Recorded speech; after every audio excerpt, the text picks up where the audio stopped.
Es Macarena Bastías, de profesión trabajador social, y voy a estar con ustedes hoy en la tarde hablando de salud mental y psiquiatría comunitaria. Ya les voy a pedir que si tienen alguna duda, algún comentario, me vayan interrumpiendo, no hay ningún problema. De hecho, la intención es que sea más bien participativa la clase, entonces en algunos momentos voy a ir haciendo algunas preguntas y espero me puedan ir respondiendo en base a lo que ustedes conocen, a lo que han visto o a las dudas que tengan en esas temáticas. Ya pudiera ser que a lo mejor tengan algunas nociones respecto del modelo o de lo que vamos a ir viendo en su experiencia en otras prácticas dentro de la carrera, en algunas observaciones o de ustedes mismos en el fondo como usuarios del sistema de salud público o privado. ¿Ya? Así que ahí yo necesito retroalimentación, que me vayan preguntando nomás cuando estimen conveniente. Bien, vamos a partir entonces. Lo primero es recordar algunos antecedentes históricos respecto de la psiquiatría y cómo parte ya este modelo, cómo se gesta en el fondo desde sus inicios. ¿Ya? Tenemos que remontarnos entonces al siglo XVII con los primeros hospitales, diríamos hospitales, en Europa, ¿verdad? Y ahí se hablaba entonces de la institucionalización de la locura. ¿Ya? Estos eran recintos cerrados, alejados habitualmente de las ciudades, en donde se albergaban a un montón de personas de la sociedad que más bien eran excluidos por algunas condiciones, ¿ya? Algunos simplemente llamados locos y otros por otro tipo de enfermedades desconocidas o por considerarse en algún momento riesgoso su comportamiento en la sociedad, ya eran con personas en el fondo condenados socialmente, no judicialmente, sino que más bien discriminados. Y entonces se albergaban en estos recintos que no necesariamente eran instituciones médicas propiamente tales, no había un tratamiento, sino que más bien era proteger a las sociedades de la época de estos individuos posiblemente peligrosos. ¿Ya?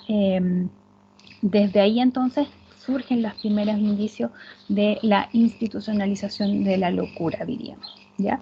Estas instituciones empiezan a aparecer en diferentes partes de Europa, principalmente hasta más o menos el siglo XVIII, donde en el fondo se empieza a ver que estas personas, estando de alguna manera protegidas ellas, ¿ya? Y no protegida la sociedad de ellas, podían tener algún tipo de tratamiento. ¿Ya? Ahí ya sí se habla de la tutela médica porque hay una observación, digamos, del profesional médico, ya discriminando también en ese momento ya a estas personas que no tenían ningún tipo de trastornos de otras que sí los tenían, o incluso diferenciando entre los trastornos mentales o los posibles locos de las personas que simplemente tenían un retraso mental, ¿ya?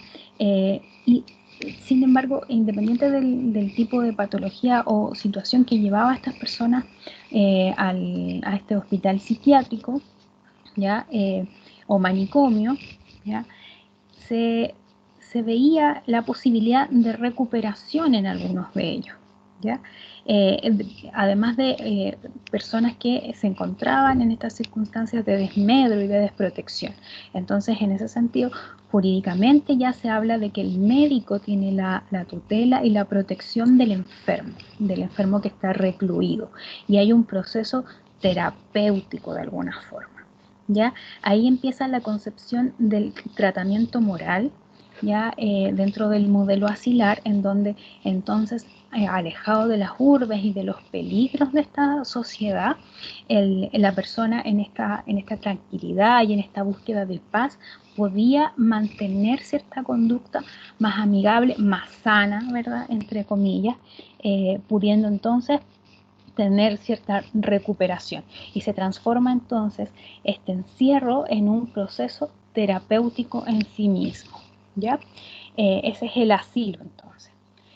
Como pensando en la limpieza del espíritu, se empiezan a hacer otras investigaciones, otros modelos de ocupación incluso dentro de los asilos, ya buscando un desempeño en la vida diaria de las personas que los pudiera mantener ocupados y alejados en el fondo de estos demonios, de estas locuras internas. ¿Ya? Se empieza también a observar la diferencia entre las anomalías físicas, las enfermedades psíquicas hereditarias, por ejemplo, ya se empiezan a analizar ciertos tipos de enfermedades de manera distinta, ya empiezan también algunas tendencias, algunas teorías psiquiátricas ya para analizar entonces estas enfermedades y buscar un tratamiento. En ese sentido, se avanza durante el siglo XVIII-XIX. Sin embargo, a pesar de todos estos esfuerzos terapéuticos, diríamos, se hace dificultosa la cura. Y ahí empieza entonces un cierto dejo de volver a, digamos, a que esto no es posible de recuperar, a que las enfermedades en el fondo tienen que ver con un estigma, y que se empieza a ver entonces una suerte de degeneración de naturaleza irremediable de la enfermedad, ya, y sobre todo a principios del siglo XX, ya avalados también por los modelos fascistas y el nazismo también, entonces empiezan a volver a recluir a las personas en estos recintos, ya protegiendo de nuevo a la sociedad de estos enfermos, de estos locos. Incluso hay ciertos exterminios de pacientes por considerar que en realidad eran un karma, un estigma para la sociedad de la época, ¿ya? Entonces en este recorrido se vuelve un poco al pesimismo del no poder curar hasta mediados del siglo XX, ya con el fin de la Segunda Guerra Mundial, con la proclamación de los derechos humanos y también entonces el reconocimiento de los derechos civiles de las personas enfermas, el avance también de los psicotrópicos, las incursiones del psicoanálisis y también el reconocimiento de la salud pública, y dentro de la salud pública entonces los pacientes psiquiátricos. La psiquiatría en sí misma también como especialidad médica hace su aporte, y a fines de 1940, entre el 45 y el 47 también hay jornadas de psiquiatría en el fondo que establecen un modelo diferenciado del anterior para los tratamientos, ¿ya? En estos movimientos mundiales ya respecto de la reforma psiquiátrica, de los procesos psiquiátricos, se comienza a hablar de la psiquiatría comunitaria, ¿ya? Y se empiezan a evaluar a diferentes modelos, ya en Europa, sobre todo en Francia, en Italia, en España y en América también, en Estados Unidos, en Canadá, diferentes experiencias donde se van probando diferentes modelos de desinstitucionalización, ¿ya? Y de psiquiatría comunitaria. En ese sentido, es importante señalar que estos diferentes modelos, algunos con mayores y con menores éxitos, sacan en el fondo una hoja en limpio, digamos, de cómo debería ser la psiquiatría comunitaria, ¿ya?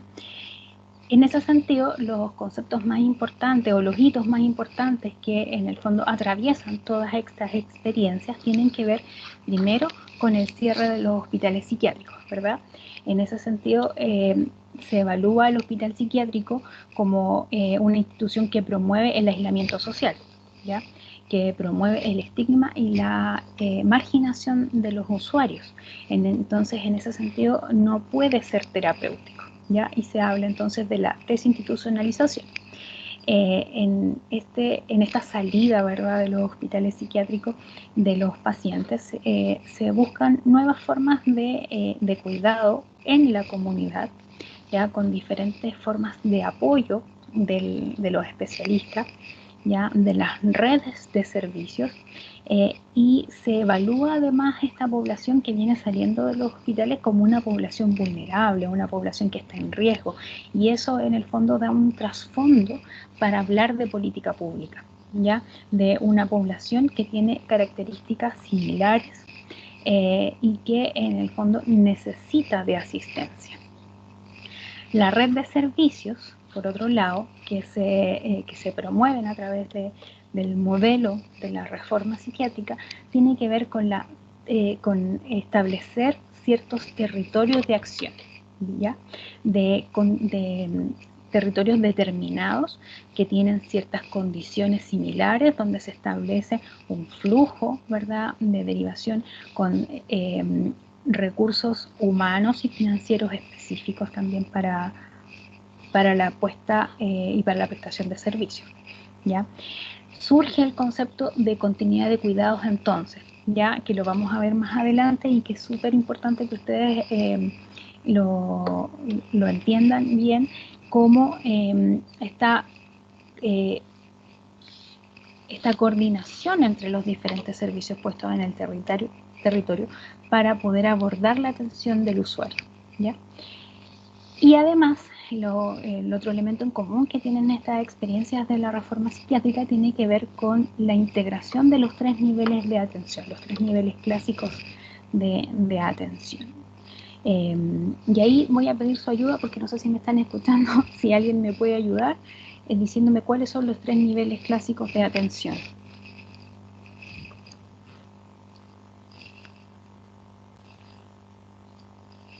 ¿Se acuerdan? El primario, secundario y terciario, ¿no? Sí, súper bien. Primario, secundario y terciario. Ahora, para ser más específicos, veamos qué es el nivel primario de atención. ¿Cuál es la prevención primaria?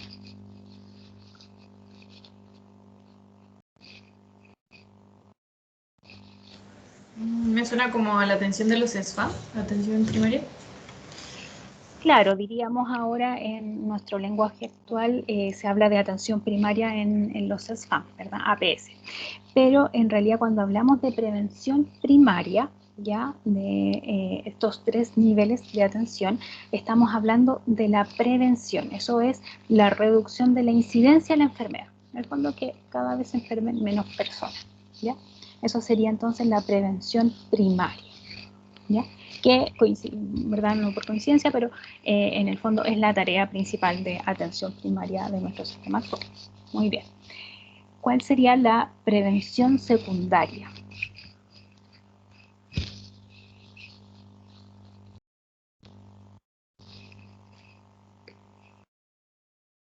¿Qué creen ustedes que se hace ahí en ese nivel secundario de atención?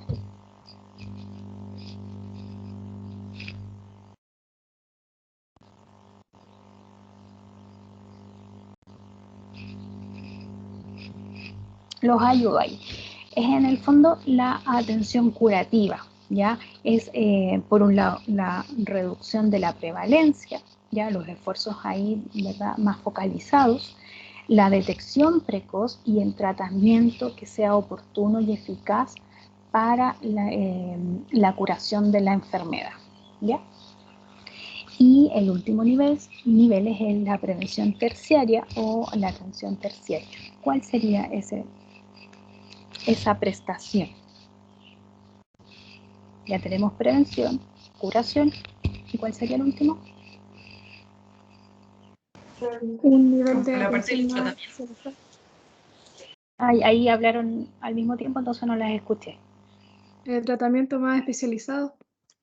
¿Ya? ¿Y la otra persona? Sí, que sea a nivel como hospitalario. Ya. Estaríamos hablando del nivel terciario, entonces en los centros cerrados o más especializados, pero principalmente por la función de rehabilitación, ¿ya? De prevenir o de reducir en realidad las secuelas de la enfermedad, ¿ya? Entonces ahí estamos hablando de los 3 tipos de atención: prevención primaria, prevención secundaria y prevención terciaria, ¿ya? Y eso es súper importante. Entonces, lo principal de la reforma en este sentido, como para resumir esta lámina, es que se cierran los hospitales psiquiátricos, se generan los servicios en la comunidad, en un territorio específico, con diferentes niveles de atención, ¿verdad? Pero integrados para asegurar la continuidad de los cuidados, ¿ya? Y la integración de los tres niveles tiene que ver entonces con la prevención, la curación y la rehabilitación. ¿Cuáles son entonces los fundamentos de la reforma psiquiátrica? La superación del manicomio, de, digamos, este hospital hegemónico encargado de los tratamientos que no funcionaba, ¿verdad? Y que margina a la persona. Una política pública, es decir, una preocupación de Estado frente a una problemática social, ¿ya? Que tiene que ver con enfermos en la comunidad. Con un sistema universal y equitativo, en el fondo solidario, que asegure el bienestar de estos individuos que son parte de la sociedad, ¿ya? Donde todos tienen el mismo tipo de acceso. Descentralizado y participativo, y hablamos de que tiene un enfoque territorial, está determinado a una zona específica, y dentro de esa zona entonces debería haber cierta autonomía en el desarrollo de las estrategias de intervención, con participación tanto de la comunidad, ¿verdad?, como también de los profesionales y las familiares, las personas que se atienden, ¿ya? Integra los tres niveles de atención, como ya dijimos. El eje asistencial es principalmente extrahospitalario, ¿ya? Ahí es donde deberían estar los focos principales. Ahora, esto coincide no solo desde la reforma psiquiátrica, sino que de todas las reformas de salud de la historia, ¿verdad? Cuando hablamos de salud pública, se habla de niveles descentralizados y extrahospitalarios, ¿ya? Favoreciendo además la atención primaria como la puerta de entrada y asegurando la continuidad de cuidados. Entonces, la continuidad de cuidado también vista como los cuidados a lo largo de toda la vida de las personas.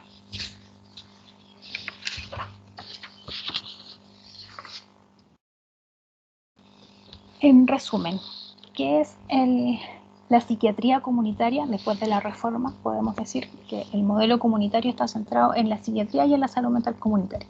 Pero la psiquiatría es la forma de organizar los servicios de atención psiquiátrica, ¿ya?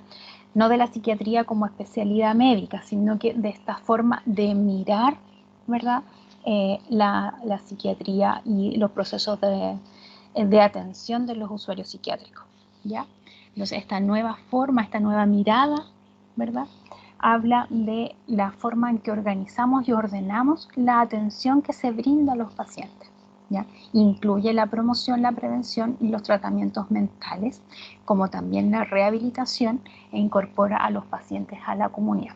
¿Por qué creen ustedes que es importante incorporar a los pacientes a la comunidad? Porque hablamos de que, yo les decía, que los hospitales psiquiátricos lo que hacen es fomentar la marginación y el estigma. Pero ¿en qué beneficia la incorporación en la comunidad? ¿Creen ustedes? ¿Por qué nos hace bien estar en comunidad?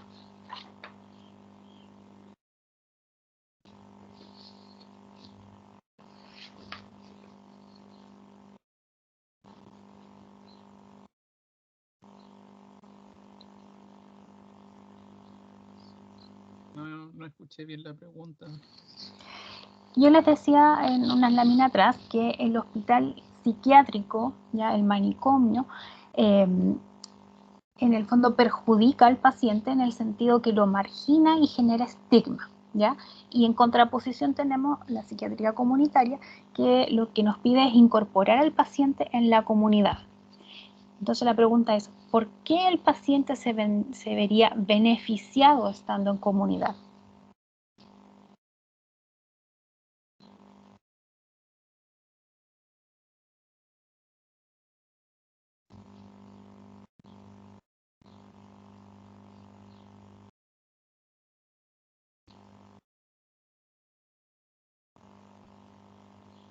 Diría que hay como mayor posibilidad de que tenga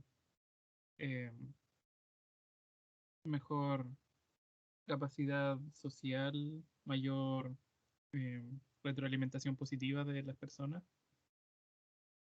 Ya, me parece súper bien eso. En el fondo, el desarrollo de habilidades sociales, por un lado, y apoyos, ¿verdad? De positivos, decías tú, apoyos positivos, refuerzos positivos respecto del entorno, de las personas que están cerca. Bien. ¿Qué más creen ustedes?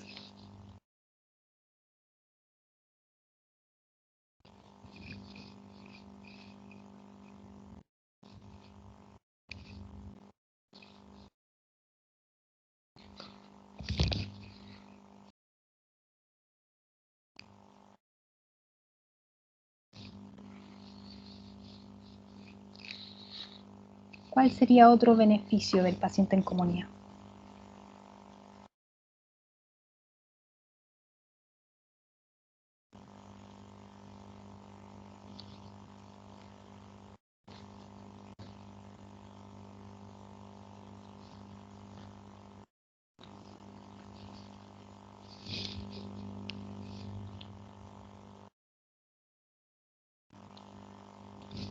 Tener roles, ya cada uno de nosotros tiene roles en la comunidad y eso nos da expectativas de vida, nos da propósito, ya los propósitos nos movilizan a estar con otros, ¿verdad? A generar objetivos personales, a mejorar nuestra calidad de vida en definitiva, ya, a sentirnos mejor.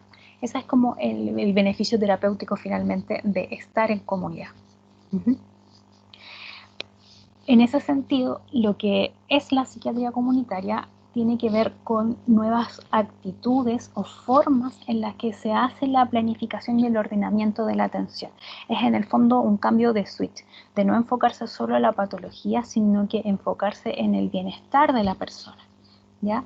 Y aquí entonces el modelo nos invita a no solo hablar desde lo clínico, sino que hablar desde lo clínico y lo político. Político hablando como política pública, ¿verdad? O política y programas de atención, ¿ya? No solamente de lo que pasa entre el especialista y el paciente o el médico paciente o equipo paciente, sino que de cómo nos organizamos en la sociedad para brindar los apoyos de recuperación, ¿ya? En ese sentido, el modelo de salud mental comunitaria pasa a hablar del sujeto a la comunidad. Es una comunidad la que tiene el riesgo, es una comunidad la que se puede enfermar, ¿ya? Pasar desde el hospital hacia los centros comunitarios o los centros ambulatorios, ¿ya? Y no solo hablar del psiquiatra, sino que hablar de un equipo de atención, ¿ya? La mirada tiene que ser además intersectorial, no podemos solo trabajar desde salud, es importante integrar a las otras áreas de desempeño de las personas, ¿ya? Porque los usuarios no solo se atienden en salud, ¿verdad? Se atienden en otras áreas como puede ser el municipio, pueden tener un desempeño laboral, viven en alguna parte. Entonces, en ese sentido, la política pública tiene que ser amplia, integrada en todas las dimensiones del individuo, ¿ya? Por las particularidades y por la vulnerabilidad específica entonces de este grupo de personas de la sociedad, ¿ya? Tiene que haber una mirada participativa, por tanto, ¿ya? En donde el usuario, las familias de los usuarios se empoderen y también exijan de vuelta estos derechos. Y donde los profesionales que intervenimos o que estamos presentes también tengamos una mirada crítica de cómo funciona entonces el sistema y la política pública al respecto, ¿ya? Es necesario entonces aquí hacer nexos entre los diferentes niveles de atención y el intersector también, ¿ya?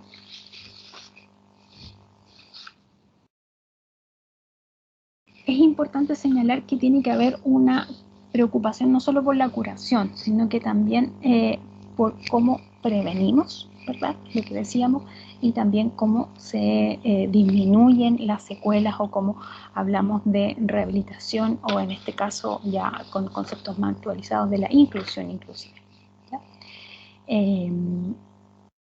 ¿Cómo nos integramos entonces a la sociedad, en la comunidad, en lo más específico, considerando la calidad subjetiva de la vida de las personas, ¿ya? Y las características de estos territorios determinados también, ¿ya? Un elemento importante y mucho más reciente, diríamos, es la Declaración de Caracas, ¿ya?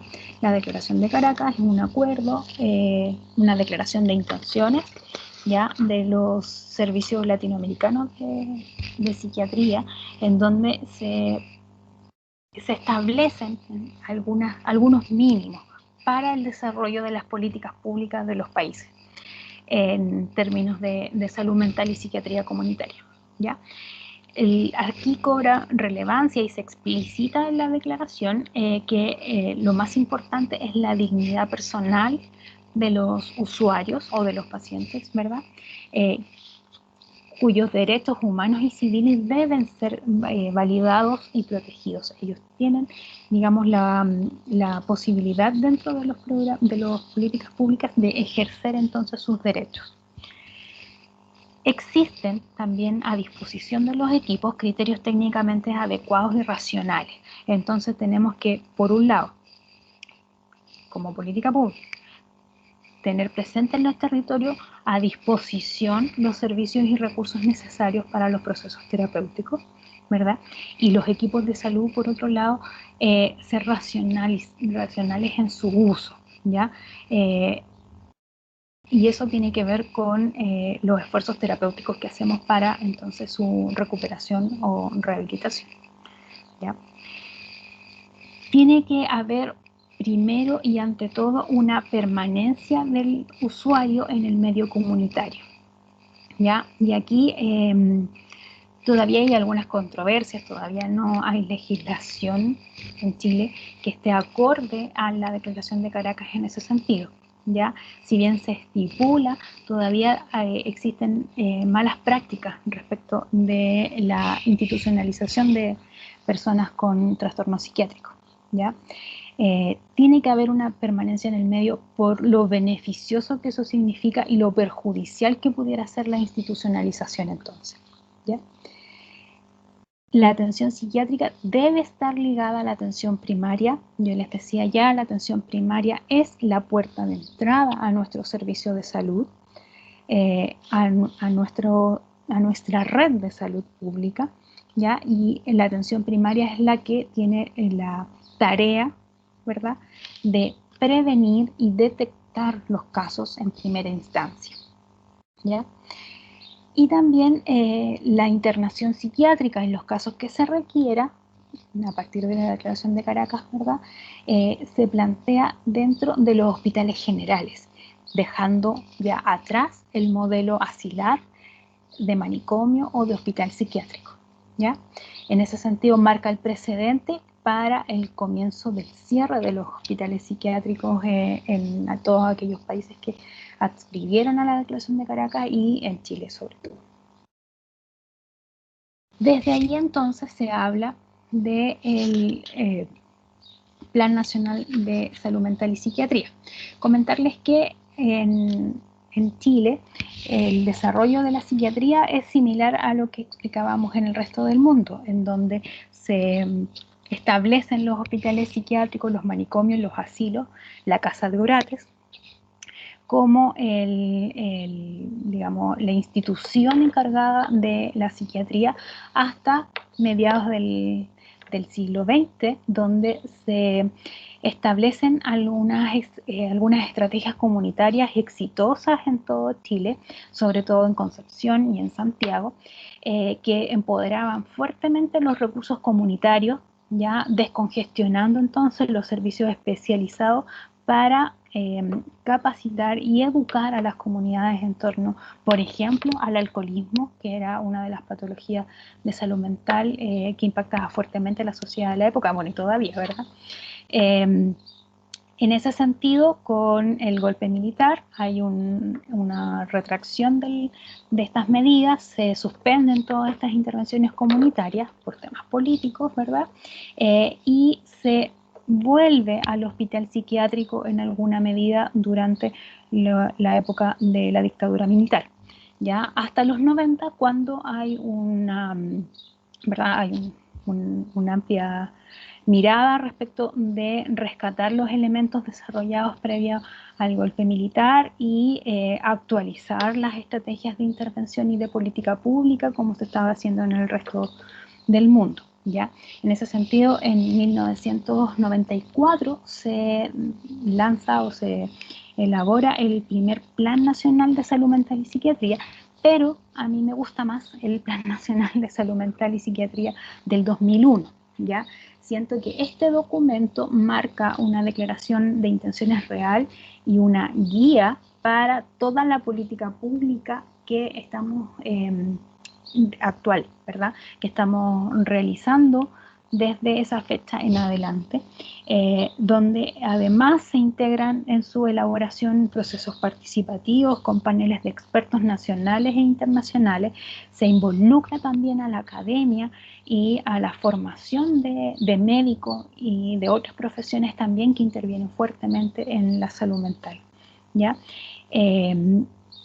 Este documento es un documento bien grande donde explica detalladamente cómo debiese ser la salud mental y la psiquiatría en Chile, con esta mirada comunitaria, en donde no, insisto, no solamente tiene que ver con lo clínico, sino que cómo debiese ser la política pública y los recursos que se asignan a la disposición de las intervenciones en el sistema. En ese sentido, me permito rescatar algunos conceptos del Plan Nacional que tienen que ver con los determinantes sociales. La disponibilidad de intervenciones efectivas, como ya nos venía diciendo, ¿verdad?, la Declaración de Caracas. La promoción y la prevención, puesta principalmente en atención primaria. Un trabajo intersectorial y además participativo, que tiene que ver con la mirada de la salud mental comunitaria. Involucrar a las personas, la familia y la comunidad, hablando ya de un territorio específico, ¿verdad? Con características particulares. En el 2005, además, se instaura el modelo de atención integral en salud.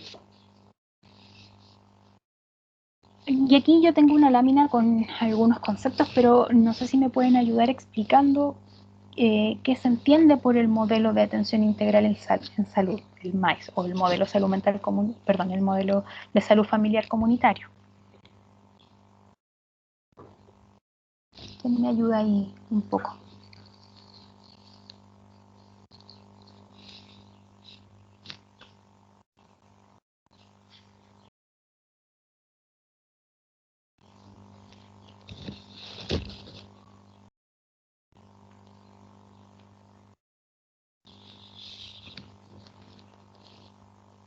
Francisca, no sé si me puedes ayudar.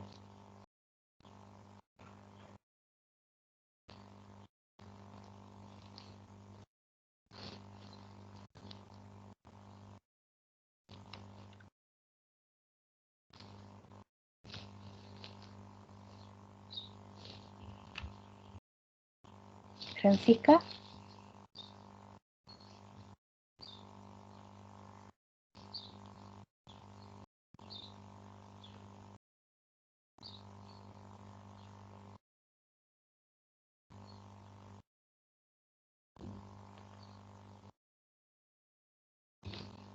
¿Qué creen ustedes que es el modelo de salud familiar?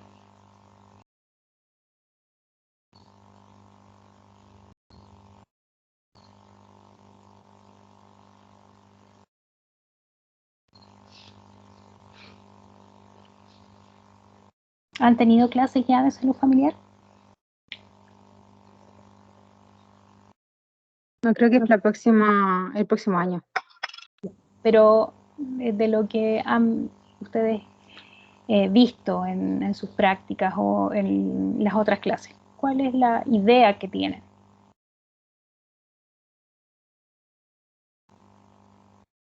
Quizá algo parecido como lo que pasa en el CEFAM, que es como medida de prevención primaria, como prevención, como tratar enfermedades como más Como de la diabetes, hipertensión, como cuidado de esas cosas. Ya, como una salud más general, diríamos. Claro, ¿Sí? como eso. Ya. En realidad el modelo de atención integral es eso en una parte, ¿ya? El modelo de atención integral tiene que ver no solo con la atención primaria, sino que cómo organizamos de nuevo nuestra política pública de salud, ¿ya? Cómo dentro de los diferentes dispositivos se observa o desde qué perspectiva vemos la atención que brindamos y cómo se organizan entonces las diferentes formas de atención. Una parte en la atención primaria con la salud más bien general, como bien lo decías, pero también cómo en los otros niveles de atención brindamos las atenciones especializadas o más curativas, las intervenciones cerradas también, con esta perspectiva integral de la persona, ¿ya? Tiene que haber una atención integral, tiene que haber una coordinación entre estos diferentes niveles de atención, ¿ya? ¿Para qué? Para asegurar el bienestar de cada uno de nosotros, ¿ya? Esto es independiente de si estamos en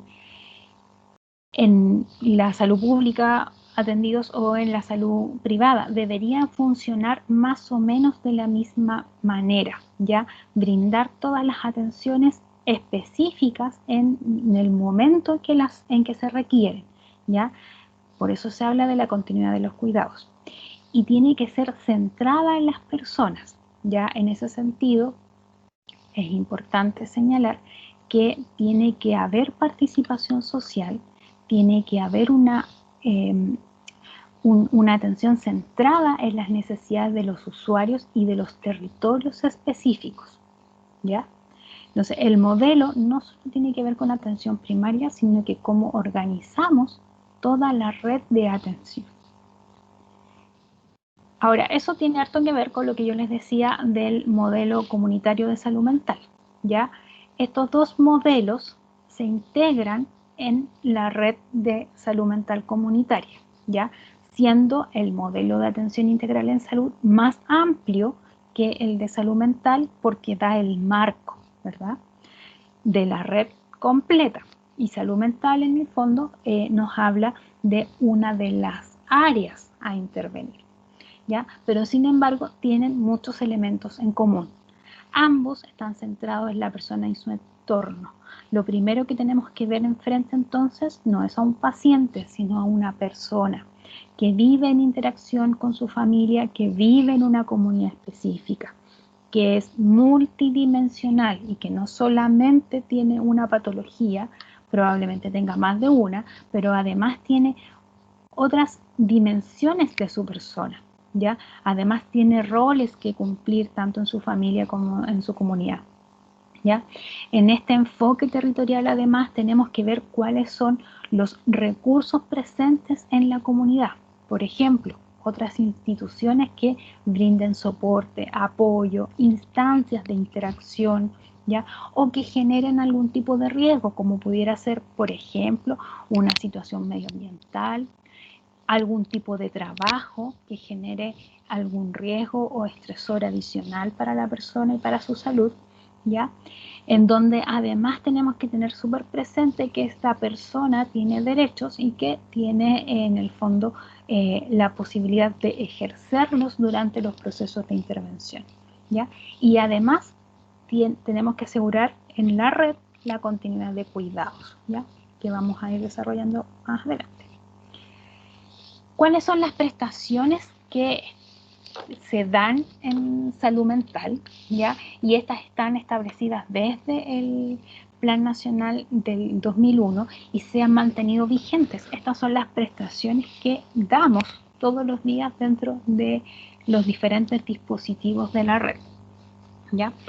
Uno de ellos son las consultorías en salud mental, que la vamos a ver en un ratito, ¿ya? La actividad comunitaria, pensando en actividades de grupos, ¿ya? Que están puestas fuera del centro de salud, por ejemplo, ¿ya? que pudieran ser, por ejemplo, con juntas de vecinos, con club de adulto mayor, con alguna institución comunitaria, club deportivo, con alguna escuela, por ejemplo, alguna empresa en particular, ¿ya? Intervenciones psicosociales grupales que tienen que ver con grupos más específicos de usuarios, ¿ya? De personas que se atienden regularmente en los programas de salud mental. Consejerías que tienen que ver con estrategias de toma de decisiones de los pacientes, ¿ya? La consejería es una educación particular en donde el profesional de la salud, ¿ya? Entrega contenidos y herramientas al usuario para que el usuario tome decisiones respecto de qué hacer con su salud, ¿ya? Pudiera ser, por ejemplo, en tabaquismo, en consumo de alcohol, como también en situaciones de salud reproductiva, ya en situaciones de riesgo en sexualidad adolescente, ya, etcétera. La consulta de salud mental que tiene que ver con la atención médica, pero no especialista, ¿ya? O sea, de un médico general, por ejemplo, o de un médico de salud familiar en salud mental. La visita de salud mental, que también la vamos a ver un poco más en detalle más adelante. La consulta psiquiátrica, ya pensando en niveles de intervención de especialidad. Comunidad terapéutica, más bien enfocada a consumo de sustancias, ¿verdad? La hospitalización diurna, que tiene que ver con una transición entre el proceso de hospitalización cerrada y la atención ambulatoria, donde el usuario va a jornadas más extensas de día a un recinto de salud, pero que durante la noche se va a su domicilio. Hospitalización de corta y mediana estadía se planteaba inicialmente, ahora el modelo habla de una hospitalización psiquiátrica aguda, ¿ya? Esto siempre dentro de un hospital general. Los hogares y residencias protegidas, que son casas en la comunidad, no es una intervención de salud propiamente tal, sino que es un soporte social, habitacional, para usuarios de trastorno psiquiátrico severo que no tienen redes de apoyo, ¿ya? Esta estrategia, por ejemplo, los hogares y residencias protegidas, surge a raíz de la desinstitucionalización, ¿ya? ¿Qué se hacía con esos pacientes que estaban muchos años sin redes de apoyo, sin familia, en los hospitales psiquiátricos al enviarlos a la comunidad? Quedaban desprotegidos. Entonces surge esta estrategia respecto de que desde el servicio de salud, desde el soporte de salud, se entreguen viviendas tuteladas, ¿verdad? Con cierta supervisión, en donde estos usuarios que tienen algún grado de discapacidad psíquica puedan realizar su vida en la comunidad, ¿ya? Y atenderse de manera ambulatoria en los recintos que correspondan, ¿ya? Y los centros diurnos de rehabilitación psicosocial son centros, ¿ya?, para justamente recobrar habilidades sociales o de desempeño diario, para que el usuario pueda ser incluido en la sociedad o en la comunidad. ¿Dudas, consultas respecto del modelo?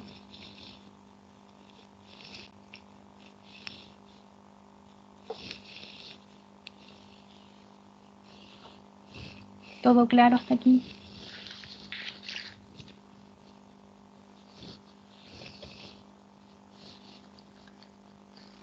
Sí, profe, se entiende. ¿Sí? Ya, súper. De lo que revisamos hasta ahora, me interesa que se vayan quedando con los fundamentos de la psiquiatría comunitaria. Ya, eso es súper relevante. Tiene que ver entonces con esta mirada distinta desde otra perspectiva de las dificultades entonces de los usuarios en los hospitales psiquiátricos y que proponen la desinstitucionalización en esta organización del sistema en la comunidad, ¿ya?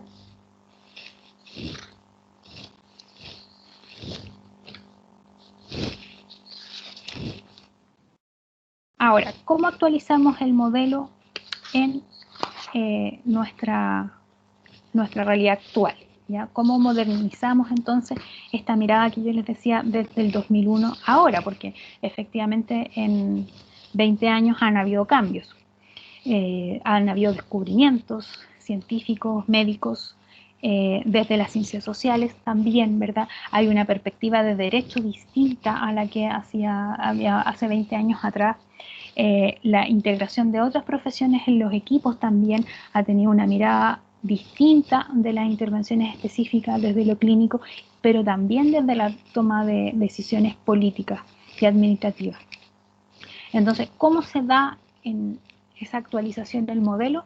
Bueno, yo les decía, el documento del 2001 es una declaración de intenciones y además especifica dentro de los procesos clínicos en cada área.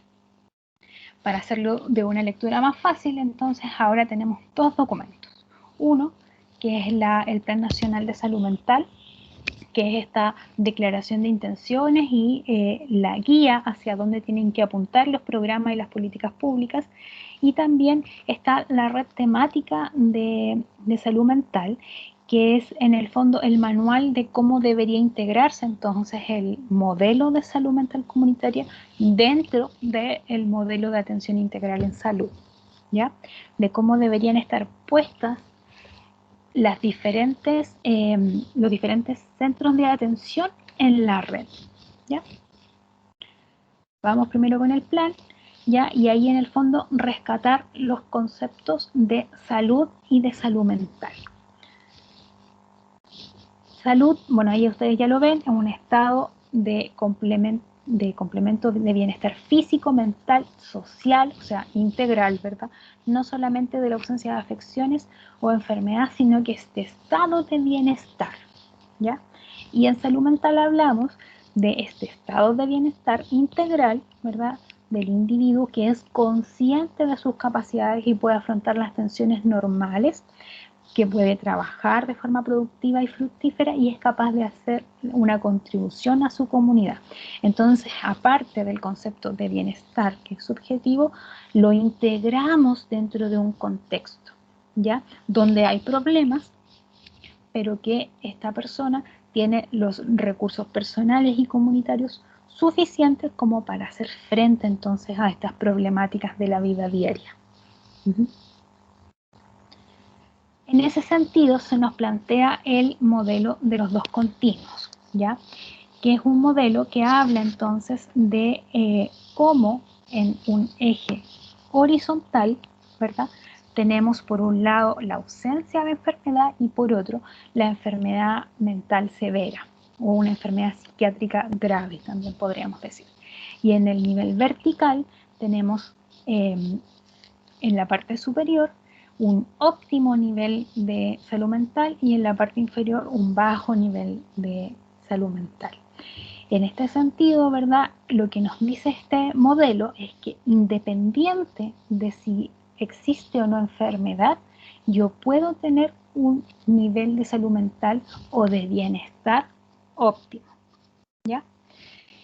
En ese sentido es relevante saber cuáles son las expectativas de vida, cómo es capaz de enfrentar la vida y sus estresores cada persona, ¿ya? Eso habla de bienestar, ¿verdad? En base a la definición que acabamos de ver. Y que no está supeditado entonces a la enfermedad. Aquí lo plantea la enfermedad mental, pero podríamos hablar incluso de cualquier enfermedad, ¿ya? Las intervenciones entonces tienen que transitar en ese objetivo, en que independiente de la enfermedad presente o no y de la gravedad de este, yo tengo que realizar las intervenciones suficientes como para que la persona atendida, ¿ya?, tenga un nivel óptimo de salud mental, ¿ya? Entonces, por ejemplo, podríamos tener un usuario con un diagnóstico de una esquizofrenia residual, ¿ya?, donde se establecen los tratamientos y los dispositivos que atienden a la persona, y esta entonces puede desarrollarse en comunidad, puede hacer familia, puede tener un trabajo en donde se sienta bien, donde desarrolle habilidades sociales, como nos decía el compañero delante, ¿verdad?, donde pueda manejarse en un rol ya integrado, incluido en nuestra sociedad, teniendo expectativas de vida y en el fondo siendo productivo y aportando a la sociedad. Y eso entonces va a significar una óptima salud mental, ¿ya? Por otro lado, puedo tener una persona, por ejemplo, una cuidadora de un paciente con dependencia severa, que si bien no configura un diagnóstico de salud mental, pueda sentir que no tiene expectativas de vida, que se siente agotada, que está cansada, que en el fondo ha dejado sus objetivos personales y puede tener un bajo nivel de salud mental, ¿ya? Entonces aquí estaríamos hablando de la necesidad de intervenciones preventivas para evitar la enfermedad, ¿verdad? Porque sabemos que eso puede conducir, que una sobrecarga puede conducir a una enfermedad, a un trastorno del ánimo, por ejemplo, y necesitamos entonces que el nivel de salud mental a través de las intervenciones mejore, ¿sí? Este modelo es sumamente importante como para conceptualizar lo que queremos hacer con las intervenciones. En algunos casos vamos a trabajar respecto de, mayoritariamente ustedes, ¿verdad? Como médicos van a trabajar en una primera instancia respecto de los síntomas de enfermedad, pero lo que no pueden sacar del eje y de la perspectiva de intervención es el nivel de satisfacción que tenga la persona con eso. La disminución de los síntomas tiene que ver con eso, con cómo hacemos que la persona se sienta mejor, que la persona deje de sufrir, ¿ya? Y pueda retomar su vida con normalidad. ¿Cuáles son los valores del plan? Entonces, el respeto y la promoción de los derechos humanos, y no podemos entonces imponer intervenciones, sino que también tenemos que hablar con el otro, con los derechos del otro, ¿verdad? También considerar a la persona como un ser integral, indivisible, física y mentalmente.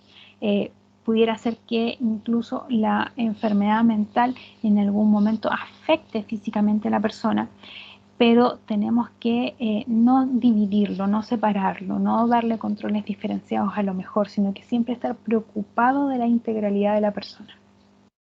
Y necesitamos un modelo también de equidad, entendiendo que las inequidades en salud vulneran los derechos de las personas, fomentan el aumento de las enfermedades, ¿verdad? Y dificultan sus tratamientos.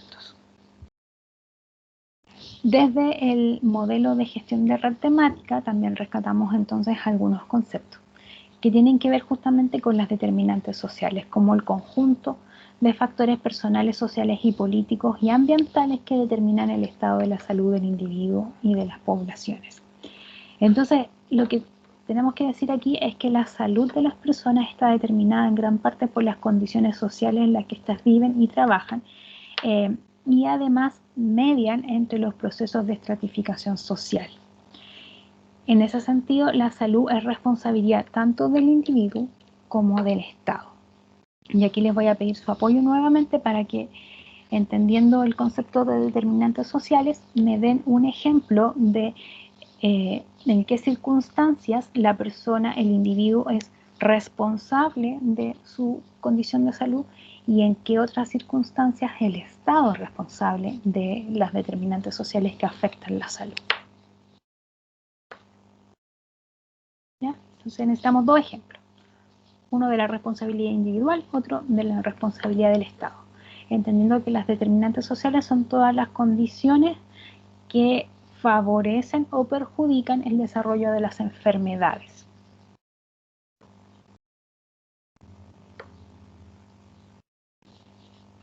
La responsabilidad del Estado puede ser el ambiente en el que se desarrollan las personas o en el que Ya, viven.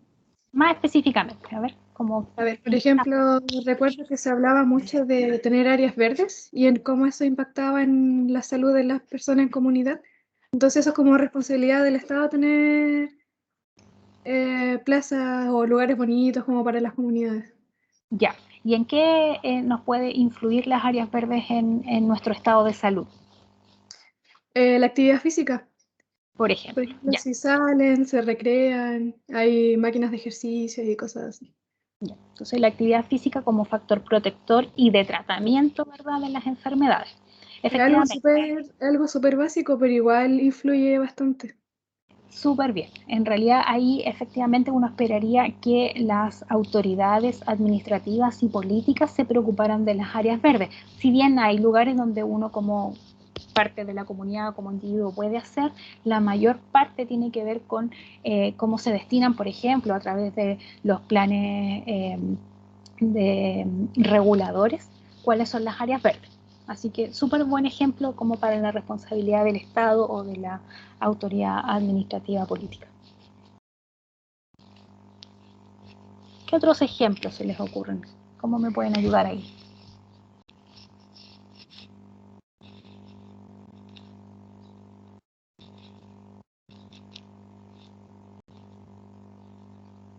Otros ejemplos individuales o también otros ejemplos de responsabilidad del Estado.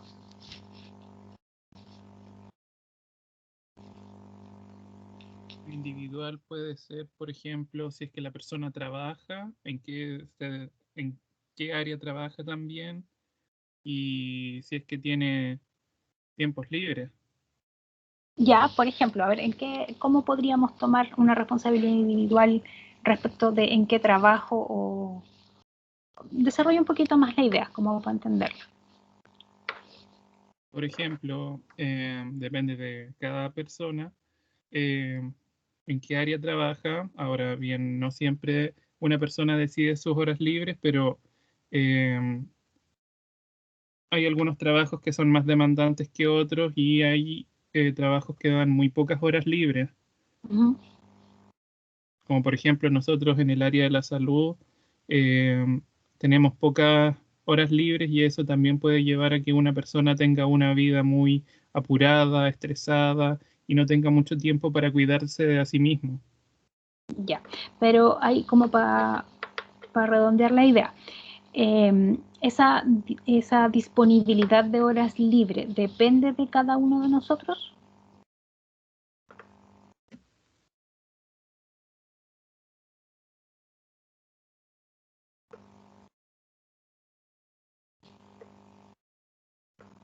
¿O depende de nuestro empleador?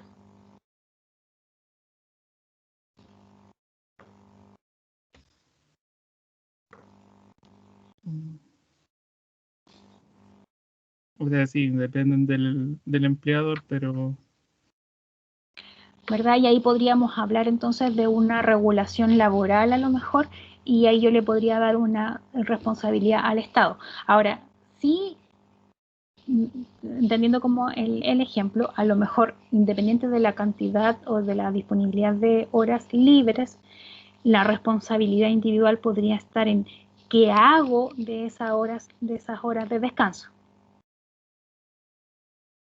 ¿Sí?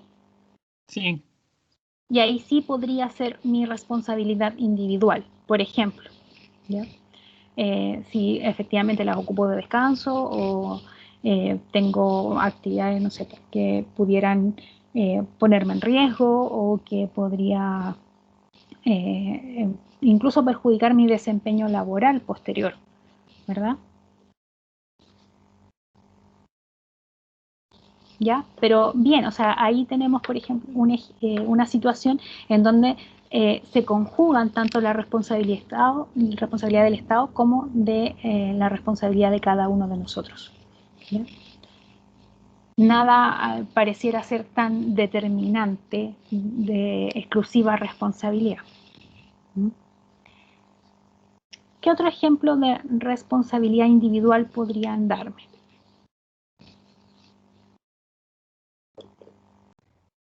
Puede ser el hecho de atenderse a tiempo ante cualquier dolencia que uno tenga, porque muchas veces pasa que tenemos alguna enfermedad y por no querer gastar plata o por no supuestamente no tener el tiempo, querer invertirlo en otras partes, se deja pasar el transcurso de la enfermedad y al final ya deja de ser prevención y ya tiene que ser netamente curativo o de rehabilitación. Por ejemplo, ¿verdad? Pudiera ser eso un ejemplo de responsabilidad individual, en el sentido como de el autoconocimiento y de poder en el fondo detectar cuándo debo acudir a un centro de salud o alguna consulta médica, ¿verdad?, para atenderme a tiempo. Ahora, pensando en también hacer el ejemplo más amplio y de que no necesariamente es exclusiva responsabilidad individual, ¿por qué retrasamos las atenciones, creen ustedes? Tú mencionabas ahí algo respecto de los gastos médicos, por ejemplo. Sí, que muchas veces no se tienen los recursos para este tipo de cosas. Claro, entonces si lo ponemos en acceso a salud, ahí podríamos estar hablando también de algunas responsabilidades del Estado, como garante del acceso a la salud. ¿Ya? Pudiera ser. Que tome yo la decisión de ir a hacer o no la fila, eso ya es responsabilidad mía, pero que esté la posibilidad de atención es responsabilidad del Estado. ¿Ya? Bien, buen ejemplo. ¿Qué otro ejemplo piensan ustedes podría ser ya más individual? Más de responsabilidad individual.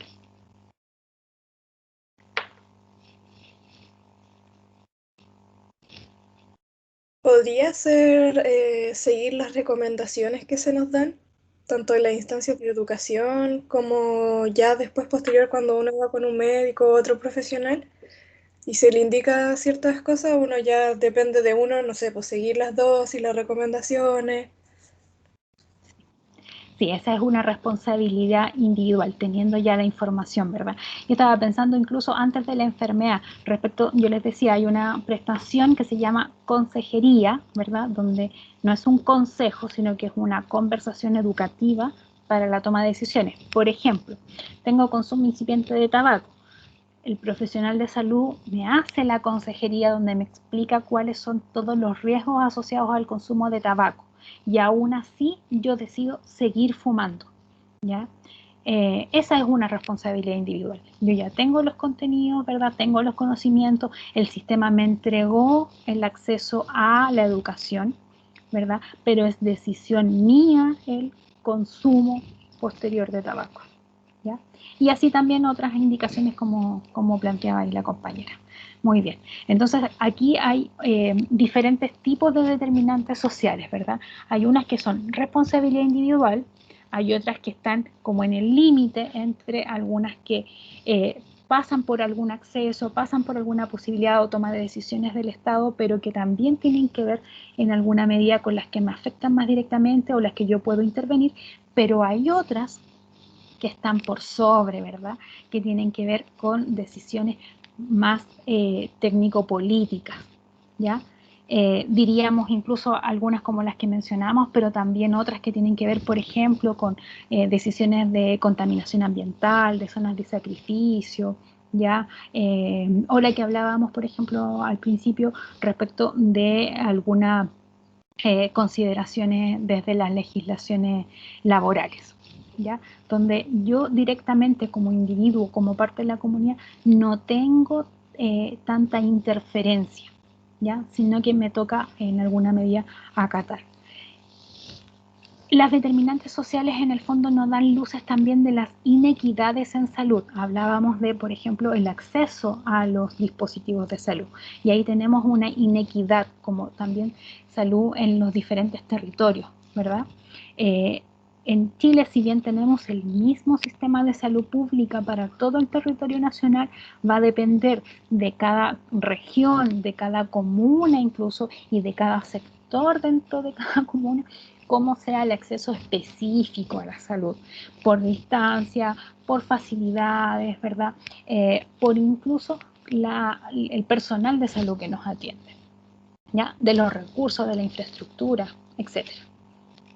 Entonces, las determinantes sociales también están involucradas en ese sentido, en cómo las inequidades de salud afectan al individuo en su salud física, en su salud mental, en su salud integral, ¿ya? Entonces, aquí lo importante es que las estrategias deben apuntar a promover la salud mental en todos los ámbitos de la persona, considerando estas diferencias, estas determinantes, ¿ya? Y tienen que ser integrales, abarcar toda la vida humana, ¿ya? Para así minimizar las inequidades que hay, ¿verdad? Que están presentes. O sea, aquí yo lo pongo como un poco chiste, pero así de grave es. El doctor le pregunta al paciente qué parte le duele. Me duele la realidad de, por ejemplo, de estas inequidades de no tener tiempo libre, de no tener áreas verdes, de no tener acceso a la salud, ¿verdad? Eso frustra, eso además cuando tenemos alguna problemática, además son estresores adicionales que van frenando y van complejizando nuestro nivel de bienestar. Acuérdense de eso, el concepto de salud tiene que ver con el bienestar. Y cuando hablamos de salud mental, entonces, de este desempeño en la vida también. ¿Sí? ¿Dudas, consultas hasta acá?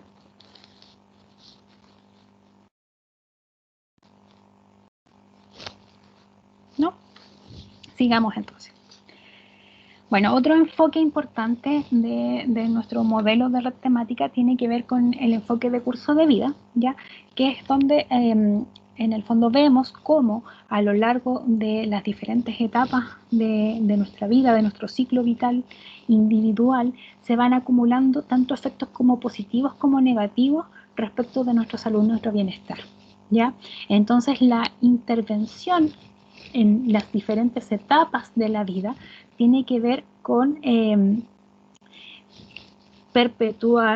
para frenar la perpetuación de las inequidades, ¿ya? En ese sentido es súper importante entender que todas las intervenciones que realicemos en cualquier momento de la vida van a tener una repercusión en las etapas posteriores, ¿ya? Intervenir en los momentos oportunos tiene que ver con prevenir enfermedades futuras también, ¿ya? Y de cómo entonces las secuelas de la enfermedad se van a minimizar en el tiempo, ¿ya? Este modelo en realidad es bien básico, pero es súper gráfico de lo que pasa, ¿verdad? De cómo una intervención en algún momento tiene un efecto posterior, ya positivo o negativo, y por eso es importante entonces que tengamos las intervenciones más efectivas posibles, con los recursos disponibles, ¿verdad? Con el máximo de calidad de la intervención, ¿ya? ¿Qué programa les suena como que interviene bajo este enfoque de lo que ustedes conocen de salud? ¿Les suena como que hay algún programa que intervenga en una etapa para favorecer las posteriores? ¿Un programa de control de niños sanos? Ya,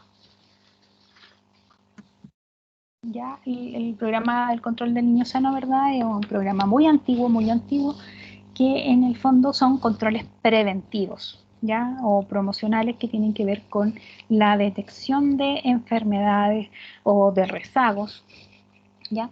Pero hace más o menos como una década atrás se complementó el programa de niño sano con otro programa que más que prevenir o detectar, lo que quería hacer era justamente esto, fomentar el mejor desarrollo, el óptimo desarrollo de los niños para evitar problemas en las etapas posteriores. A ver si alguien se acuerda. Que es el rey de los programas de modelo de enfoque de curso de vida.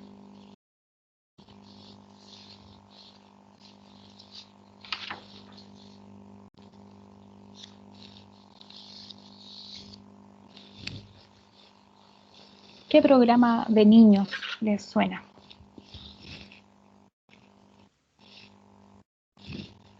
Se me olvidó cómo se llama, pero el PIE, ¿o no? No, el PIE, hay hartos PIE en realidad, hay PIE en educación, PIE de programa de educación especial también, PIE de Sename, hay hartos PIE, así que no sé cuál, pero yo estoy pensando en otro, no el PIE, ninguno de sus versiones. Estaba pensando en el de educación, pero pucha. Pero, claro, yo no conozco tan bien ese, pero tiene que ver en realidad con una atención más focalizada. El que yo estoy pensando es desde salud y atiende de manera universal, que también es una de sus ventajas. atiende de manera universal en la primera infancia, estoy dando ya algunas señales, ¿verdad? De manera promocional y preventiva, pero también con intervenciones directas para mejorar las condiciones en el desarrollo óptimo en la gestación y la lactancia. ¿Ese no es el Programa Nacional de Salud en la Infancia? ¿O es muy general? Ese es muy general, es como el nombre más específico, ¿ya? Porque el Programa Nacional de la Infancia habla del programa Niño Sano, de este otro que estoy hablando, y del de alimentación complementaria, de otras, ese es más genérico. Yo estoy hablando es más específico, es universal, ¿ya? Entonces, independiente si es salud privada, salud pública, hay acceso para todos. ¿No? El Chile crece contigo. ¿Lo conocen? ¿Les suena? Sí. Sí. Ya, ¿qué le dijeron sí? ¿Qué conocen del Chile crece contigo? Como, no sé si es ex programa o sigue siendo como del niño sano o no, que es como que se va viendo respecto a las etapas de la vida, como que hay un desarrollo normal del niñito. Se complementa en realidad, ¿verdad? Claro. El Chile crece contigo, se habla de que uno de los programas íconos, ¿verdad?, del enfoque de curso de vida, que es además universal, es de, digamos, una política pública, ¿verdad?, una preocupación desde el Estado, en donde comienza la atención en el primer control de embarazo, ¿ya? Entonces empieza en la gestación. Y lo que hace es un acompañamiento efectivo donde hay diferentes hitos en donde primero, por ejemplo, están los controles de maternidad acompañados de talleres educativos, de intervenciones individuales de apoyo, ¿ya? Que se van complementando con otros programas, como por ejemplo el de salud dental de la madre, que además es garantía explícita en salud, EGES, ¿verdad? Tiene además esta charla educativa, tiene visitas domiciliarias, tiene dentro del programa screening, ¿verdad? Para la detección, por ejemplo, de depresión durante la gestación, de violencia intrafamiliar, tiene visitas domiciliarias asociadas también, ¿ya? Entonces, ¿qué es lo que se hace ahí? Tratar de fomentar la mejor condición de la madre en espera de este hijo o hija, ¿ya? Y durante la lactancia o la primera infancia, en paralelo al control de niño sano, en paralelo a al programa de complementación de alimentación, está también acompañado de controles preventivos, de screening específicos, tanto para el niño como para la madre, ya respecto de rezago en el desarrollo psicomotor, de problemas específicos de salud, de detección de nuevo, depresión posparto, ¿ya? Además de charlas educativas en diferentes momentos del niño para afrontar las crisis de desarrollo normales, esperadas, ¿verdad? Estamos hablando de crisis normativas, ¿ya?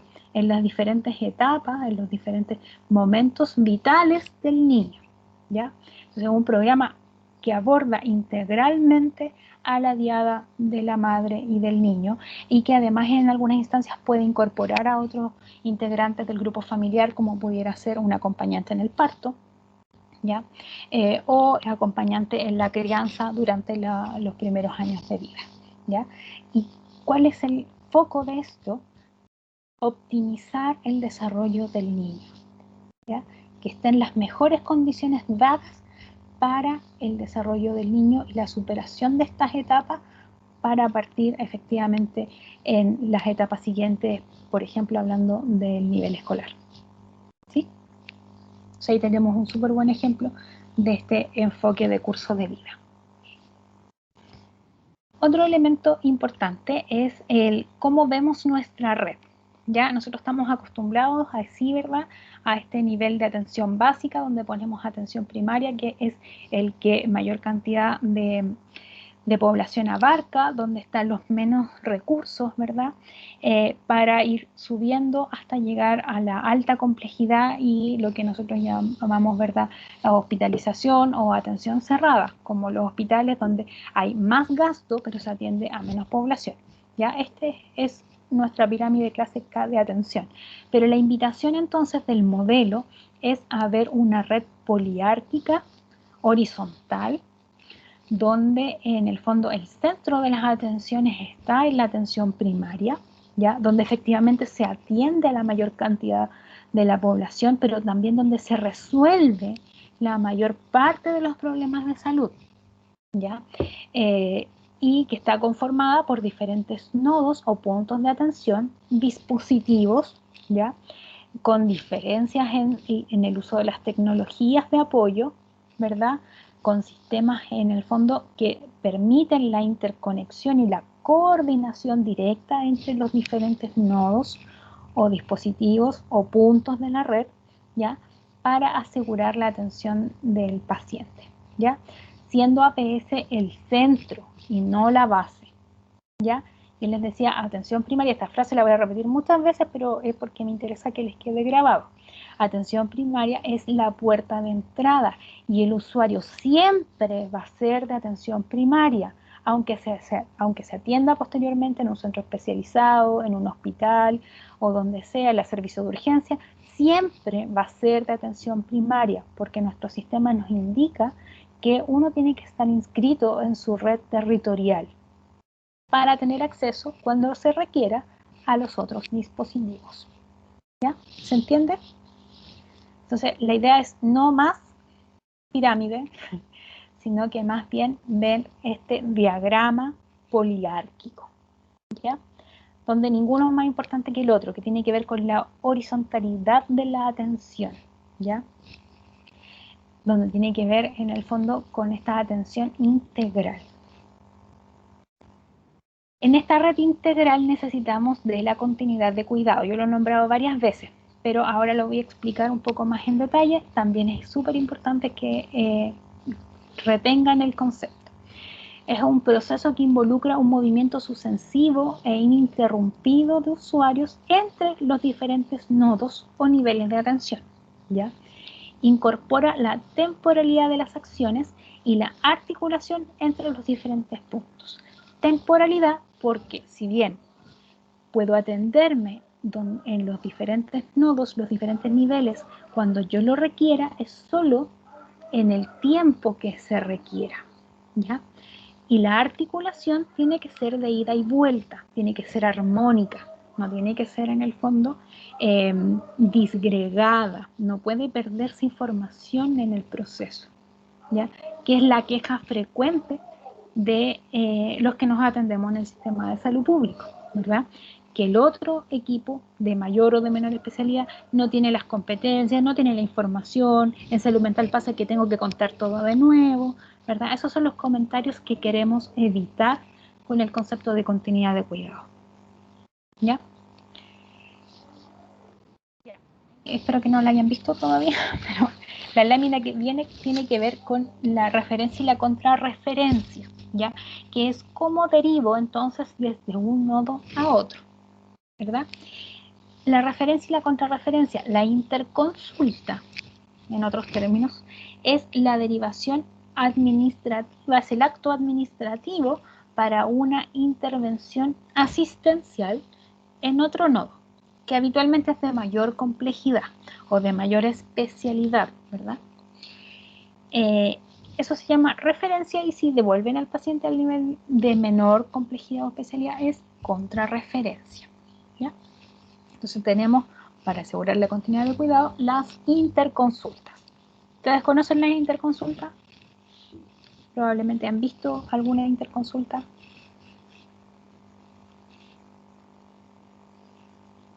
¿Alguien ha visto una interconsulta? ¿Ha visto hacer una interconsulta?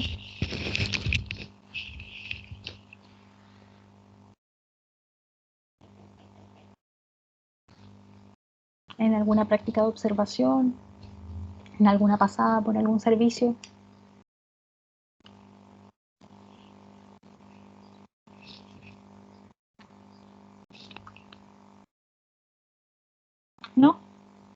¿Nadie? Bueno, lo que pasa en la interconsulta es que está el nombre del paciente habitualmente y la enfermedad. Y derivo para el objetivo, manejo y tratamiento. Muchas veces no dicen más que eso. Y eso no es suficiente, ¿ya? Lo que necesitamos es una forma de derivar en donde se entregue la mayor cantidad de información posible, ¿ya? ¿Qué creen ustedes que es necesario que el equipo que recibe sepa del paciente que estoy mandando?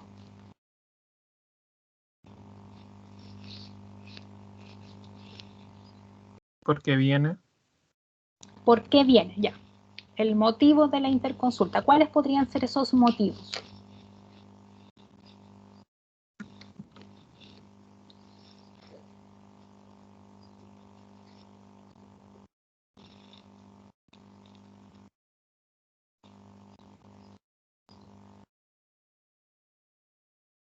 ¿Cuáles podrían ser las razones por las que hago una interconsulta?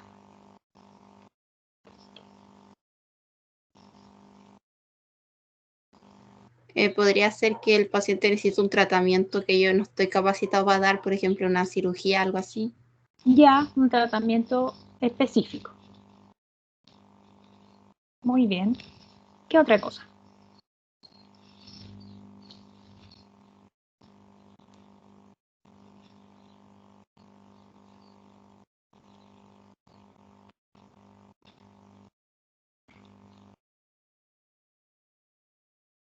Pudiera ser porque tengo dudas respecto del diagnóstico, porque probablemente requiera de un examen más específico o de algún tipo de evaluación más específica que no está dada en el dispositivo donde yo trabajo. Por ejemplo, no sé, se me ocurre, en una demencia, en atención primaria, necesita de una resonancia magnética o de una evaluación psicodiagnóstica más específica que no se da en atención primaria, ¿ya? Entonces, pudiera ser también para una definición de diagnóstico.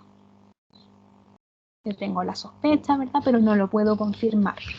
¿Ya? A lo mejor la puedo tratar, porque, no sé, en una demencia a lo mejor el tratamiento no va a requerir de fármaco, pero para el diagnóstico sí necesito el apoyo del otro equipo que sí tiene la mayor tecnología.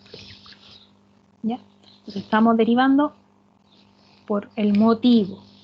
Puede ser tratamiento, puede ser dudas diagnósticas. Bien. ¿Qué otra información, aparte del motivo, debe tener una interconsulta? ¿Creen ustedes? Para que sea eficiente el proceso.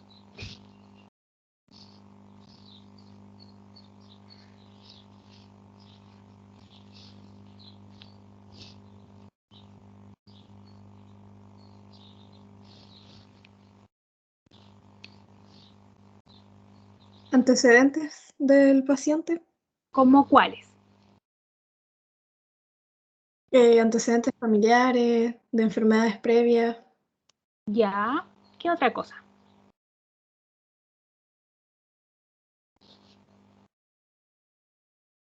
¿Qué otros antecedentes del paciente pueden ser? De medicamentos, alergias, todo lo que Ya, tenga que ver con la anamnesis remota. ya, súper. Entonces, de medicamentos que ocupa, de medicamentos que puedan tener efectos adversos, de a lo mejor algunos que no le hayan funcionado, ya que el esquema no haya cumplido los objetivos, ¿verdad? La anamnesis, muy bien. ¿Qué otra cosa?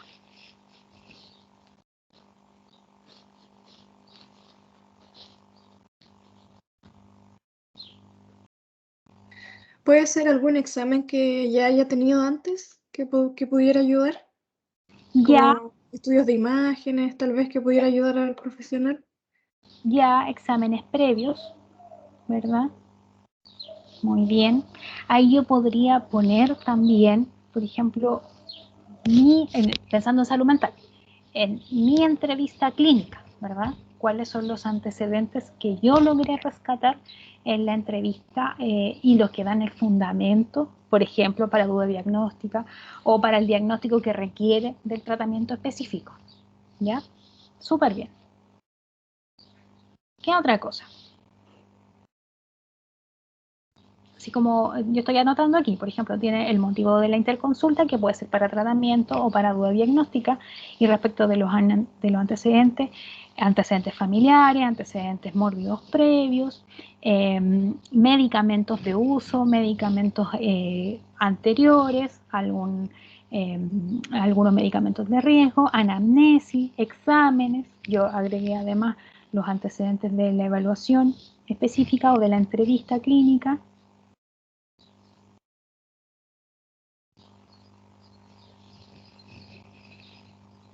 ¿Qué otra cosa? Al menos a mí no se me ocurre qué más puede ser. Ya, yo creo que pasa que a veces se pasan por alto, pero es súper importante los datos de contacto, ¿ya? Los datos a veces de individualización del usuario, estoy pensando nombre, root, ¿verdad? Fecha de nacimiento, edad, y también los datos de contacto que pudieran ser del usuario, un teléfono, la dirección, o también de un acompañante o referente, de algún contacto, ¿verdad? De algún teléfono de recados, por último, ¿ya? Ahora, toda esta información, pudiéramos decir, es sumamente importante para lo que el otro necesita saber antes de ver al usuario. Se podrá hacer en unas pocas líneas. Las interconsultas habitualmente tienen espacio como de 2 o 3 líneas, y en el sistema un poquito más, pero no más de 5, ¿verdad? Si lo hacemos digital. ¿Se podrá hacer en el acto administrativo solamente, creen ustedes, traspasar todos estos contenidos? No, es muy poquito espacio para toda la información que se requiere. Todo lo que nos gustaría saber o nos gustaría que el otro supiera. Efectivamente, en una interconsulta no es posible, ¿ya? Yo les decía, es el acto administrativo, que es si es en papel es una hojita, si es digital es un sistema de llenado que no da muchas opciones, ¿verdad? Y es necesario tanto para la ida como para la vuelta del paciente. Yo sigo, por ejemplo, con este ejemplo del usuario con sospecha de demencia, se fue a nivel de especialidad y confirmaron que era una demencia tipo Alzheimer, pero la devuelven a atención primaria para que se trate en atención primaria. ¿Ya? O, por ejemplo, en el caso de una depresión, se fue al hospital y en el fondo compensaron la depresión severa y la devolvieron a atención primaria con una depresión moderada, pero tengo que continuar el tratamiento. ¿Cómo sé lo que hicieron? ¿Cómo sé lo que el otro dijo? ¿Cómo hago llegar la información previa? No sé, por ejemplo, de esta paciente de depresión, antes de mandarla con una depresión severa, estuvimos 1 año con tratamiento, con psicoterapia. ¿Cómo hago saber toda esta información tan relevante, ya, para los procesos de intervención? A través de la derivación asistida. No solo de la interconsulta, porque ese es solo el acto administrativo. ¿Cómo traspasamos la información? El modelo nos propone hacer la derivación asistida. Todavía es propuesta, ¿ya? No es obligación aún, pero en la medida en que mejoremos los procesos, la calidad de los procesos de intervención, vamos a requerir de esta derivación asistida, ¿ya? ¿Qué es la derivación asistida? Es un desarrollo de una estrategia, ¿ya?, entre los equipos que están presentes en la red. La idea es que esto sea una especie de protocolo desarrollado en conjunto entre los diferentes dispositivos que están en el territorio, pensando en Talca, si lo ponemos como ejemplo. Entre la atención primaria, el hospital, el COSAM de Talca, deberían reunirse y establecer un protocolo de derivación asistida, ¿ya? En esa conversación, en esta estrategia, lo que debería estar presente es asegurar este traspaso de información para la mejor continuidad de la atención de cada usuario, ¿ya? Tiene que haber un espacio de intercambio de información protegido. independiente de cómo sea, pudiera ser en un proceso dentro de una habilitación especial del sistema digital, dentro de una reunión, dentro de un llamado telefónico, de un correo electrónico que acompañe la interconsulta, ¿verdad? De diferentes instancias, pero que tiene que haber un proceso de intercambio seguro, porque estamos hablando de información confidencial, ¿verdad? Y responsable, manejado por cada equipo de salud. ¿Ya? Tiene que haber una responsabilidad técnica del manejo. Tiene que haber un equipo derivador y un equipo que recibe, ¿verdad? Tiene que además asegurarse una comunicación y una retroalimentación de los procesos. Y para eso es necesario que los equipos se conozcan. ¿Ya? Yo no puedo hacer este intercambio de información, no puedo entregar los correos, no puedo si no conozco al otro con el que estoy conversando, con el que estoy coordinando. ¿Ya? En ese sentido, también hay una responsabilidad con el usuario. ¿Ya? El usuario tiene que saber que lo estoy derivando, tiene que saber por qué lo estoy derivando, cuál es el motivo. Que pusimos la interconsulta, como ustedes bien decían, es absolutamente necesario, pero también el usuario tiene que saber por qué y tiene que estar de acuerdo con la derivación. Porque si no, lo van a llamar del nivel de especialidad y va a decir, no, yo no quiero ir, y va a perder la hora, que es lo que pasa habitualmente, ¿ya? Que ni siquiera saben por qué lo están derivando. En ese acompañamiento con el usuario también tiene que haber un acompañamiento en el intertanto. ¿Qué es lo que pasa? Por ejemplo, volviendo a nuestros dos casos, para la derivación por demencia, que es GES, hay un máximo de 60 días. Entra la derivación desde atención primaria a nivel de especialidad. ¿Qué va a pasar en esos 60 días? En la derivación de depresión, que también es GES, hay un lapso de tiempo más o menos como de 15 días para la primera consulta, por ejemplo. ¿Qué va a pasar en esos 15 días si hay un riesgo suicida? ¿Quién hace ese acompañamiento? ¿Quién hace esa supervisión? Eso también tiene que estar conversado. ¿Cuáles van a ser las estrategias? El médico va a tener agenda, va a haber posibilidad de visita domiciliaria, lo vamos a hacer solo como seguimiento telefónico. ¿Ya? ¿Qué va a pasar si se demora, si pasa más allá del plazo establecido? ¿Ya? Esas son preguntas que tenemos que responder en este protocolo. ¿Ya? ¿Cuáles van a ser las intervenciones en conjunto? Pudiera ser que en el caso de depresión, por ejemplo, el psiquiatra la siga viendo en nivel de especialidad, pero que la usuaria no quiera descontinuar su atención con el psicólogo de atención primaria. ¿Vamos a poder complementar esas intervenciones? ¿Ya? Porque los vínculos son importantes. ¿Ya? ¿Cómo empieza de nuevo un tratamiento después de un año con otro psicólogo? ¿Verdad? Si hay un buen vínculo previo. O si no se estableció vínculo, ¿hay posibilidad de comenzar psicoterapia en el nivel de especialidad? ¿Hay disponibilidad de horas? ¿Ya? Tenemos que conocer la red, tenemos que saber cómo funciona y tenemos que crear estas instancias de coordinación.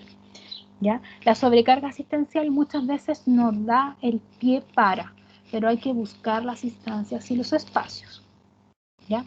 En ese sentido, en salud mental, yo les mencioné antes, están las consultorías psiquiátricas, que se las vamos a explicar más adelante.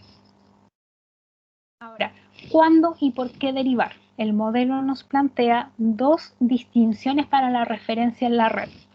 Una que tiene que ver con la gravedad, condición clínica de la persona, severidad del cuadro clínico.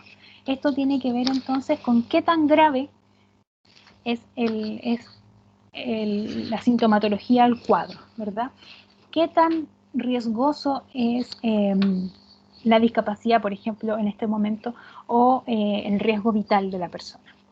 En el caso, por ejemplo, yo se los decía, de la depresión, un cuadro grave va a ser la ideación suicida, ¿ya?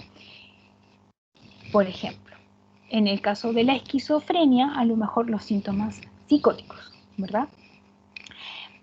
Pero también nos plantea la posibilidad de derivar por complejidad, que tiene que ver con un compromiso multidimensional de las condiciones del entorno que tiene un efecto negativo en la salud y en la calidad de vida de las personas. Incluye elementos relacionados con la gravedad, ¿ya? Pero también de la vulnerabilidad base, ¿ya? De cada persona y de su comunidad. esta definición ya tiene que ver con algunos de los elementos que ya hemos hablado.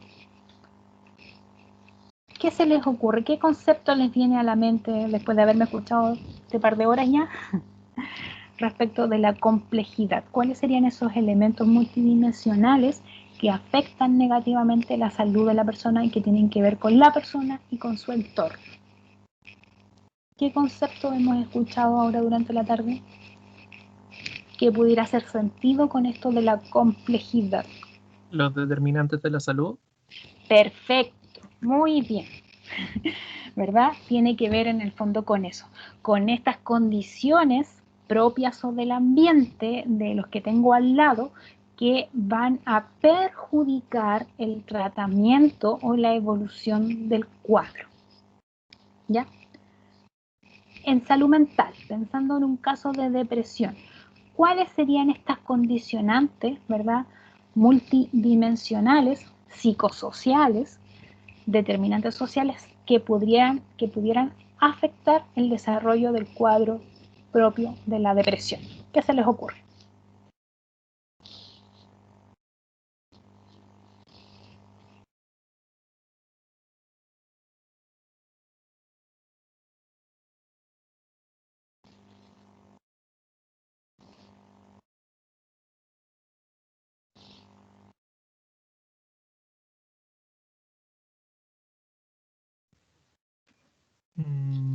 Por ejemplo, dónde vive, con quién vive. Ya, Habíamos mencionado. sí, súper bien, pero específicame un cuadro más, hazme el dibujito más completo. ¿Dónde vive la persona? Imagínate en un lugar físico que pudiera comprometer la salud de la persona. Un lugar sucio, un lugar pequeño, mucho ruido. Ya. Yo me imaginaría, después de tu descripción, por ejemplo, una casa en una población de acá cerca, no sé si alguno lo ha escuchado, la José Miguel Carrera. O la San Miguel del Peduco, por ejemplo, son casas pequeñas, es un barrio donde hay microbasurales, hay mucho ruido ambiente, por música, por la carretera que pasa cerca, ya, por un montón de, digamos, de esos factores que pudieran justamente intervenir. ¿Qué otra cosa más? De con quién vive, tú dijiste. ¿Cómo podría ser una familia que complique la salud de la persona?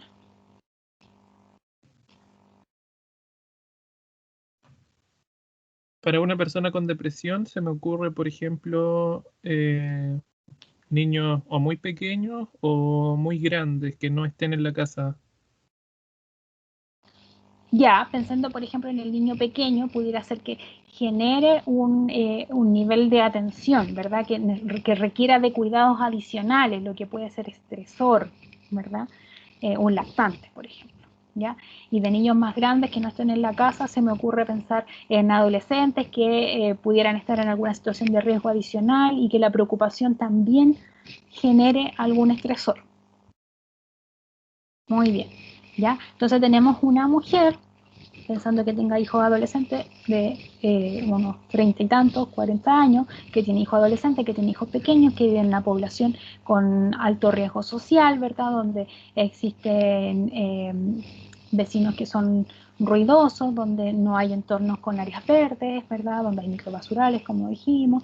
Pensando en la realidad, además, hay alto porcentaje de microtráfico, de vecinos con antecedentes judiciales digamos, o antecedentes penales, ¿verdad? Con altos grados de agresividad.